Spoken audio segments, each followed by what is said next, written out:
हाँ, हेलो जी। हेलो। राधे राधे। जय भीम।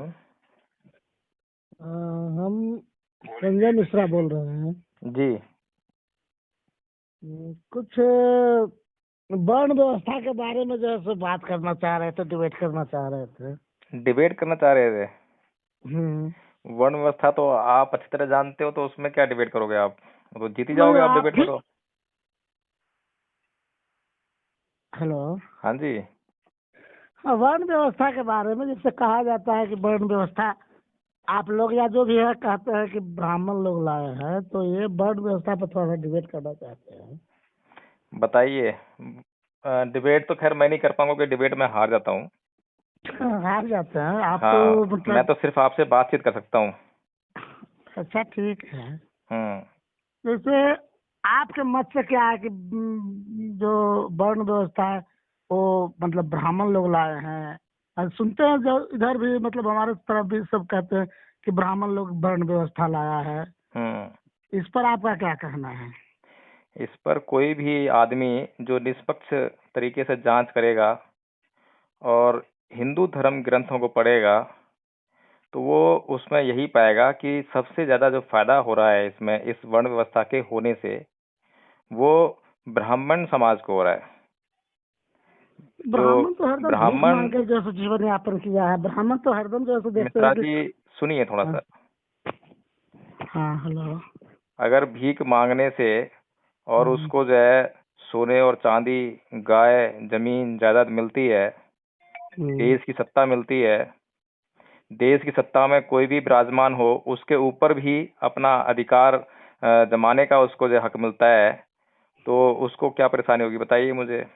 हम्म। ना, परेशानी तो नहीं है, लेकिन वो ब्राह्मण तो हरदम दूसरे के कल्याण के लिए हुआ है। और जब भी मतलब दूसरे कल्याण भी किया है तो। दूसरे का कल्याण करने का ठेका क्या ब्राह्मण ने ले रखा है? क्या उसी को ना। अधिकार है? क्या वही कर सकता है दूसरे का कल्याण? क्या दूसरा अब कोई व्यक्ति जो है दूसरे का कल्याण नहीं कर सकता? नहीं, ऐसा बात नहीं था। जैसे आज मान लीजिए जो भी ब्राह्मण मतलब ग्रंथ से या ब्राह्मण जो भी मतलब अगर ब्राह्मण लिखा है या ब्राह्मण का लिखा हुआ होगा, तो ब्राह्मण तो देखिए कि पानी को भी भगवान के रूप में माना, सूर्य को भी भगवान माना, चंद्रमा को भगवान, मतलब हर प्राणी में भगवान को मतलब देखा है कि हर चीज में ब्राह्मण को मतलब भगवान है। और थे अपने जीने अपना जीने खाने के लिए तो भी बनबे किया, लेकिन वो साथ में 5 गो पवनिया जिसको कहा जाता है देहाती भाषा में, जी। से पूजा पाठ होता था। तो कुम्हार लोग का दिया घड़ा ये सब खरीदा जाता था, मतलब उससे बिजनेस उसका चलता था। जो चमार जाती है उसका ढोल देखिए कि चमड़ा होते हुए भी जो ढोल बजने का जो काम होता था या और भी जो कोई काम होता था, उससे कमाई होता था उन लोग का। हम्म। Hello. Hello. Hello. Hello. Hello. Hello. हाँ, हेलो। कट गया था। कह रहे हैं कि मतलब पवनिया लोग भी था, सो ही ब्राह्मण के मतलब जिन्हें खाने का जो था उस पर जो तो वो लोग भी जो खाते कमाते थे।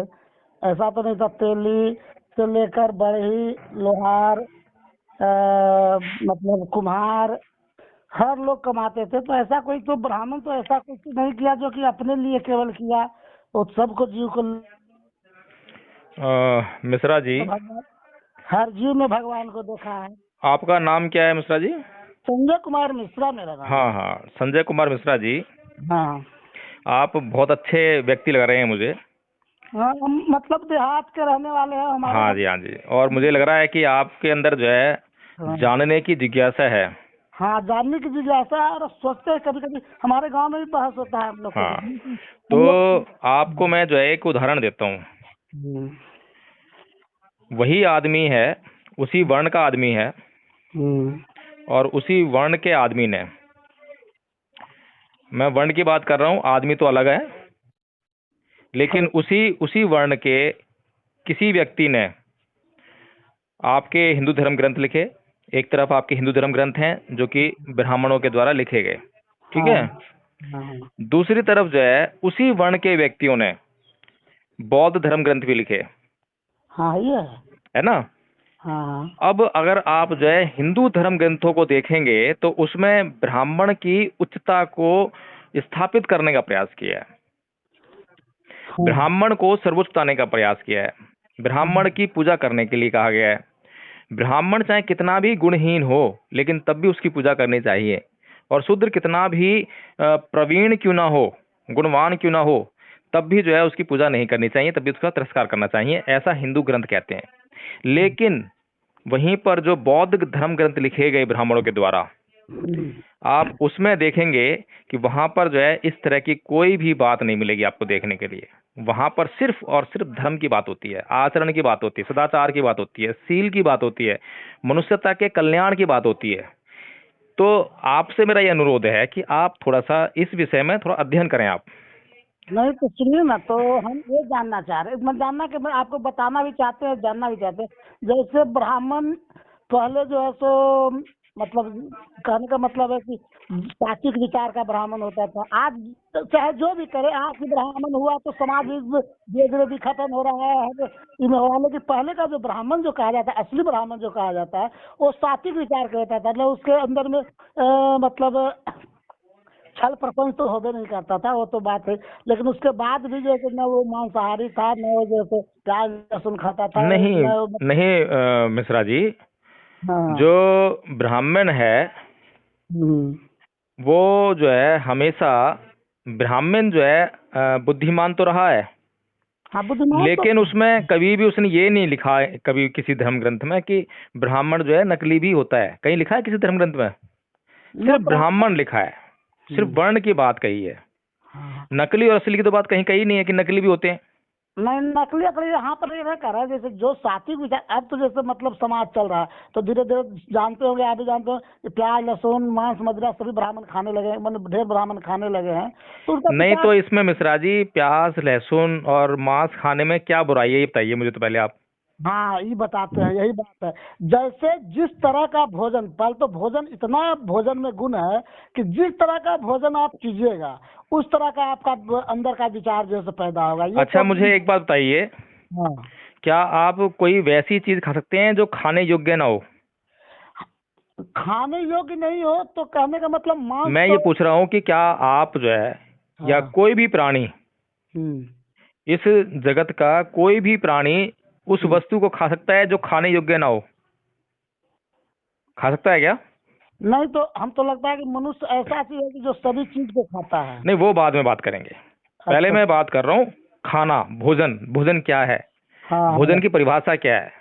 भोजन तो जैसे हम भोजन का परिभाषा अगर बताएं तो भोजन तो चावल दाल रोटी, ये भोजन। नहीं संजय मिश्रा जी, भोजन की परिभाषा सिर्फ इतनी है, हाँ। खाने योग्य। कोई भी वस्तु जो खाने योग्य है वो खाई आदमी जाएगी। संतुष्टि हो, भोजन करने के बाद उससे संतुष्टि हो। नहीं संतुष्टि आपको नहीं होगी ना, क्योंकि आपकी संतुष्टि के पैरामीटर से बहुत ज्यादा हैं, तृष्णाएं बहुत ज्यादा भरी हुई हैं। पेट की जो भूख है वो शांत होनी चाहिए, अच्छा ठीक। और पेट की भूख के पैरामीटर भी बहुत सारे हैं। हम्म। कई लोगों की जो है पेट की भूख शांत हो जाती है लेकिन मन की भूख शांत नहीं होती है। हम्म। इसीलिए बुद्ध ने यही कहा है कि भोजन जो है सिर्फ और सिर्फ शरीर को काम करने योग्य क्षमता प्रदान करने के लिए ही होना चाहिए, ठीक है। ठीक। और भोजन की परिभाषा में सिर्फ खाद्य पदार्थ, यानी कि जो खाने योग्य वस्तु है, कुछ भी हो, चाहे वो मांस हो, चाहे वो शाकाहार भोजन हो, कुछ भी उसमें शामिल है। ये आप मानते हैं कि मांस मांस जो है तो खाने योग्य पदार्थ है? क्या आप मानते हैं कि मांस जो है खाने योग्य पदार्थ नहीं है? नहीं है, हम बताते हैं कि नहीं है। हम्म। अब इस पर तर्क अगर करना है, हमें क्या अधिकार मिलता है, मनुष्य का क्या वो मतलब। बाद में, वो बाद में, पहले खाने योग्य है या नहीं, सिर्फ इस पे। नहीं, खाने योग्य नहीं है। न उसका मनुष्य का न जो पेट का जो लीवर जो होता है, न उसे पचाने की शक्ति है मांस को, और न दांत उस तरह से बनाया गया है मनुष्य को जो मांस को मतलब उसको चबा सकता है। ये जो आदमी अपने मुंह का स्वाद बढ़ाने। ये मिश्रा जी आपकी अपनी धारणाएं हैं, मानना ठीक नहीं है। है, विज्ञान कहता है। देखिए देखिए, धर्म से हम यहाँ पर बात नहीं कर रहे, ये जो है तो विज्ञान बताता है। मैं ये बोल रहा हूँ मिश्रा जी, क्या हाँ कोई मनुष्य अगर मांस खाता है हाँ तो उसकी भूख शांत होगी या नहीं होगी? उसको, एक मिनट सुनिए, उसको शरीर को काम करने के योग्य बनाने की शक्ति उसको प्रदान होगी या नहीं होगी? उससे प्राप्त होगी नहीं होगी, बताइए आप मुझे। हाँ, एक बात इसका हम उदाहरण दे सकते हैं। मिश्रा जी, पहले जो मैंने सवाल किया है उसका जवाब मुझे मिल जाए कि तरह क्या से मांस खाने के बाद आपके शरीर को वो जो शक्ति चाहिए उसको काम करने के लिए वो प्राप्त होगी या नहीं होगी? नहीं, उस चीज में शरीर का जो है सो जो भी अंग पर उसका जो है सो गलत प्रभाव डालता है। नहीं, गलत प्रभाव और अच्छा प्रभाव की चर्चा बाद में, पहले हम ये पूछ रहे हैं कि अगर आप कुछ ना खाएं, सिर्फ आपको मांस खाने के लिए दें, तो आपके शरीर को जो है काम करने की शक्ति प्राप्त होगी या नहीं होगी? कुछ थोड़ा देर के लिए होगा, लेकिन वो जो है सो नुकसान शरीर को पहुंचाएगा। ओहो, फिर आप जो है मतलब इधर उधर बहुत घूमते हैं। क्या है आप हमसे मतलब जानना चाह रहे हैं? हम तो बताते हैं जब से आप कह रहे हम हो। ये सिर्फ ये जानना चाह रहे हैं, हम आपकी किसी आपको फंसा नहीं रहे हैं किसी बात में जो है। आपका हाँ, ये मत सोचिए कि हम आपको जाल में फंसा रहे हैं। मैंने दाल में क्या फंसाइएगा आप हाँ, हम सिर्फ ये पूछ रहे हैं कि क्या कोई मनुष्य मांस खाता है भोजन के रूप में, तो हाँ उसको उस मांस खाने से जो है काम करने की शक्ति प्राप्त होगी या नहीं होगी? हाँ, नहीं, आवाज नहीं आ पाया, आप फिर से बोलिए सर। मैं ये कह रहा हूँ कि क्या कोई मनुष्य अगर मांस खाता है तो मांस खाने से उसको काम करने की शक्ति प्राप्त होगी या नहीं होगी? तो हम किस तरह से जवाब दें? हम तो कहते हैं कि थोड़ा देर के लिए देगा तो मतलब होगा, लेकिन हर उसके एक भोजन, हर एक खाद्य पदार्थ जो है थोड़ी ही देर के लिए देता है, उसके बाद जब भूख लगती है फिर खाना पड़ता है। वो सबके साथ है, कोई मांस के साथ में अलग से थोड़ा ना है। नमाज के साथ अब आप जो है, चलिए आप ये मानते हैं, मुझे लग रहा है, क्योंकि आप मतलब जो है थोड़ा सा कतरा रहे हैं इस बात का जवाब देने में, लेकिन आप ये नहीं, मानते हैं कि हाँ शक्ति प्राप्त होगी, ये तो आप कह रहे हैं, ठीक है। अब सुनिए सुनिए, अब आते हैं नैतिकता के ऊपर कि क्या मांस खाना चाहिए या नहीं खाना चाहिए, ये एक सवाल हो सकता है। हम्म, लेकिन ये जो सवाल था हमारा पहला कि क्या मांस जो है भोज्य पदार्थ है या नहीं है, इसका जवाब जो है हाँ में आएगा, आएगा ना? नहीं नहीं आएगा। हम तो मैं कहेंगे कि ओहो, अब मुझे एक बात बताइए, एक व्यक्ति को मांस खाना पसंद नहीं है, ठीक है, हाँ, तो उसके लिए क्या आएगा सवाल का जवाब, इस सवाल का जवाब कि उसके लिए ये भोजन नहीं है, ऐसा ही होगा ना?